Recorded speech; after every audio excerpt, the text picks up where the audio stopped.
tissue is one kind of a connective tissue. The cells of the areolar tissue are called fibroblasts. These fibroblasts are the fibrous-like structures. They hold the organs in their position and they make the organs to be in their position. So this is also one of the important connective tissue. The another kind of connective tissue is adipose tissue. Adipose tissue. Adipose tissue. Adipose tissue in the sense of the tissue which can store the fat materials, which can store the fat, right? And usually the adipose tissue is present just beneath the skin, and it helps in the storage of fat materials, and also it acts as a insulator in the sense of it can prevent the heat loss from the body. And usually the old people, when they are coming out of their places during the winter season, that they are feeling some shivering, right? During shivering, why? Because of whenever the adipose tissue is losing its ability, the people cannot able to tolerate the coolness, and whenever the sufficient amount of adipose is not present in the adipose tissue, fat is not present in the adipose tissue, they cannot hold the heat in the body. They are losing the heat from the body itself, so that the people are shiver.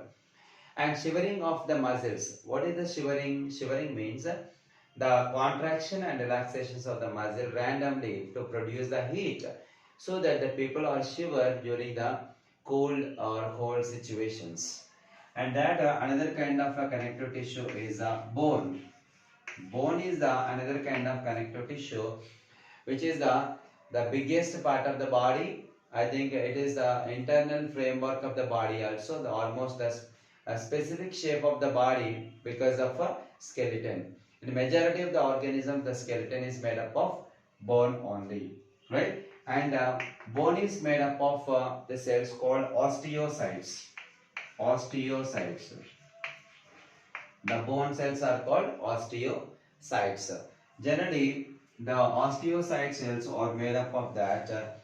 The two salts are there, calcium carbonate and calcium phosphate. Calcium carbonate and calcium phosphate. These are the two types of salts. Two types of salts which make the bone cells, right?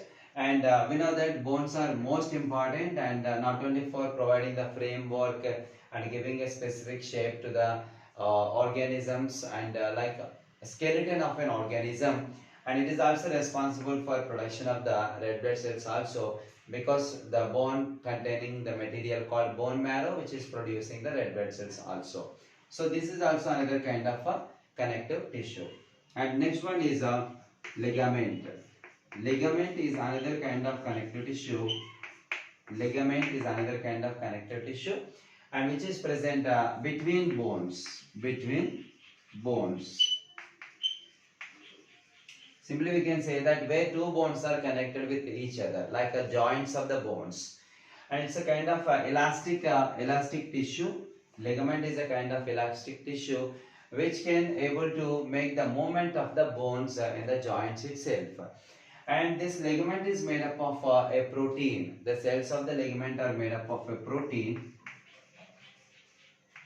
which is named as a collagen. Right? And this is another kind of a connective tissue. The next one is a tendon. Tendon is another kind of a connective tissue. This is the connective tissue which is present between the where muscles are attached to bones, bone to muscle. Where muscles are attached to the bones, usually arms and legs, the muscles are attached to the bones itself, right? The voluntary muscles and involuntary muscles are connected to the bones.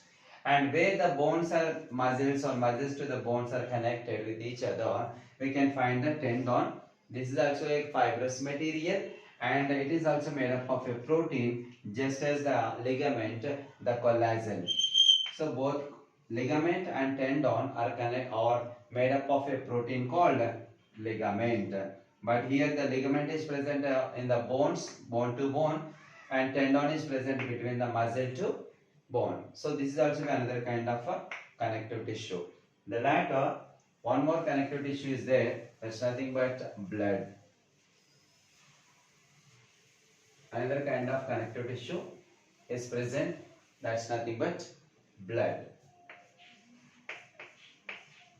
Nothing but blood. Blood is the fluid connective tissue of the body. It is called fluid connective tissue of the body. Connective tissue of the body. Fluid connective tissue of the body, right?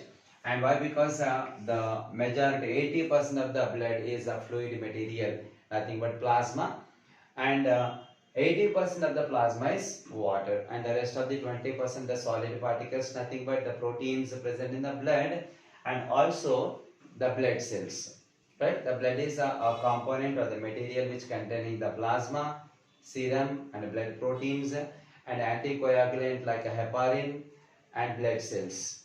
So these are all togetherly we can say that's a blood, right? So it is a fluid connective tissue because we are observing that wherever in the body itself we can find the blood.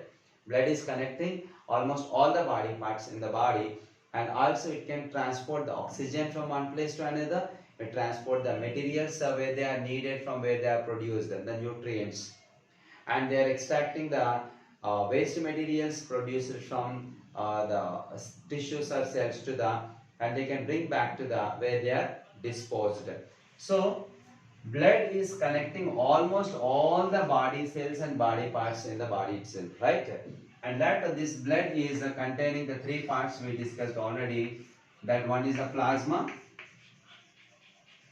and there is a serum and blood cells. Blood cells, right? Plasma is a fluid portion and serum is also a fluid portion. Whereas the blood cells are solid particles in the blood. And plasma and serum physically both we cannot separate because physically both are same color and same nature. But we can easily identify that the plasma can be collected before the blood is clotted. Before blood clot. Serum can be collected after blood clot. After blood clot. This is the only difference. And plasma also containing some blood coagulating proteins where serum is not. These are the little differences, right, from the plasma and serum, and some anticoagulants also present in the plasma like heparin.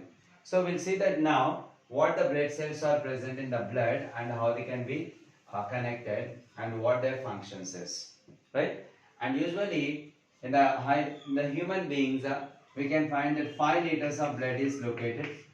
5 liters of blood is present in human beings. It can be 30,000 liters of the blood can be travel through the body. Actually, we have a 5 liters of blood, and you can imagine that how many times the blood can be traveled through the body and how many times the heart can pump the blood, right? 30,000 liters of blood can be traveled through the 34,000 kilometers of the body. 34,000 kilometers in a 24 hours of time. 24 hours of time. See that the 5 liters of blood can be again and again pumped by the blood and traveling through the body itself and reach all the body parts and bringing back the waste materials and transporting the necessary materials like oxygen and nutrients to the cells where they are needed. And when you observe that the 5 liters of blood, if you remove all the blood cells present in the 5 liters of blood and you arrange like that, if you arrange the cells like one side to another, one side by side, if you arrange all the blood cells in a systemic manner, it may be 3 to 4 times around the equator of the earth. Around the equator of earth. You can imagine that how many blood cells are there. If you take all the blood cells from the blood and arrange in an order, it can be 3 to 4 times around the equator. You can imagine that how many blood cells are there in a human being itself, right? And later, and what types of blood cells are there and what their functions are. Generally, the blood cells are of three types based on the structure and function. We know that red blood cells RBC, white blood cells WBC, and blood platelets BPL. Right? Red blood cells also called as erythrocytes. Erythrocytes. Red blood cells also called erythrocytes. Right? White blood cells also called leukocytes. Leukocytes. Blood platelets also called as thrombocytes. Thrombocytes. Right? These are the three types of blood cells are present here, and red blood cells usually they are produced in the bone marrow of the long bones, bone marrow of long bones, right? And the production of red blood cells is called erythropoiesis. Erythropoiesis, right? And usually red blood cells are produced from bone marrow, and mostly the red blood cells are living 120 days only. In the sense of the lifespan of the red blood cells is 120 days.